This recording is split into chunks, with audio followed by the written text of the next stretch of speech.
it's funny. I work with obviously a lot of various types of clients and ad agencies and stuff like that. And uh, as long as on their end, there's a respect and a, hey, that was great. Now let's Well, do over and here. if Like they if want to that's the shift, feeling, yeah, if they want to shift gears, they should say that. You should always tell the talent you're making a left or a right turn. yeah. Otherwise, the talent will think, okay, well, that didn't work. Yeah, as long as there's just like a good respectful vibe, I'm like, let's do 50 takes. It's all good. But Well, it's when there isn't when my the worst thing I hate is when it's like, let's just yeah, let's just do it again. Let's right. just do it again. Well, Or why? How?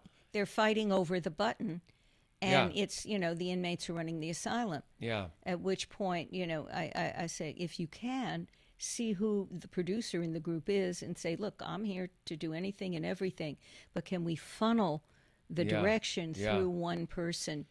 Because otherwise, you can't help but feel assaulted when you've got all those people coming at you. Multiple people. That's Right, tricky when you get right, multiples. Yeah, right, that's you're like taking this and right. this and okay, let me put that in the blender and here it comes. Yeah.